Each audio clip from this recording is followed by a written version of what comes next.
For today's vlog, we will cook ginisang sitaw.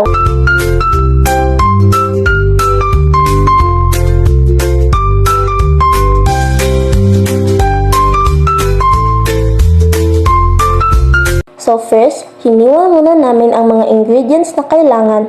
Meron tayo dito garlic, onion, and sili para konting spiciness. Second naman is hiniwa namin yung sitaw.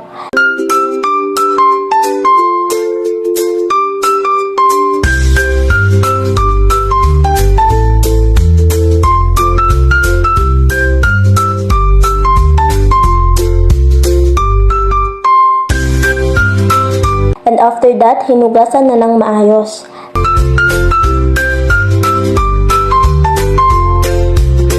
Then after uminit ng konti ang kalan, naglagay na kami ng vegetables oil.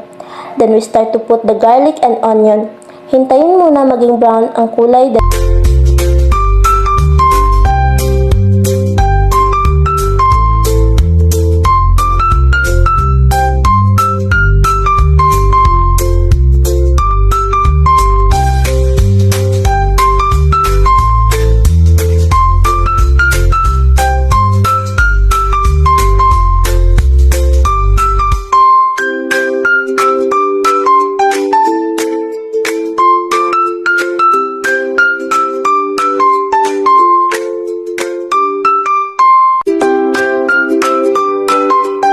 And after that, nilagay na namin ang sitaw. Mix muna, then nilagay na namin ang mga iba pang pampalasa like magic sarap seasoning, soy sauce, and last, the chicken Knorr cubes. Hinintay na lang namin kumulo and noong medyo malambot na siya, nilipat na namin sa plato.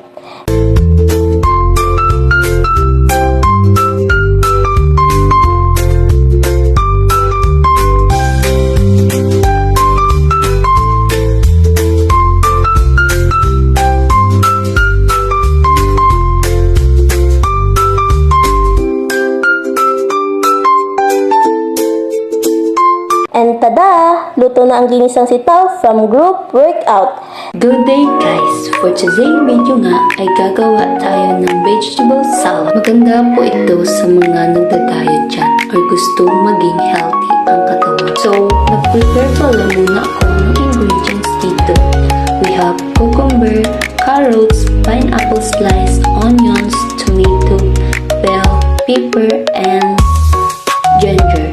And naghiwa na ako dito para ilagay dito sa ating vegetable salad. So, after ko ilagay lahat, nag-add na rin ako ng pampalasa like vinegar, konting asukal, then konting asin rin. Hinalo-halo ko muna after ko ilagay ang mga pampalasa para kumapit talaga yung lasa sa mga vegetable. So, after ilang segundo, pag-mix, nag-arrange na ako dito, and after that, ito na ang ating finished product, vegetable salad. Thank you for watching!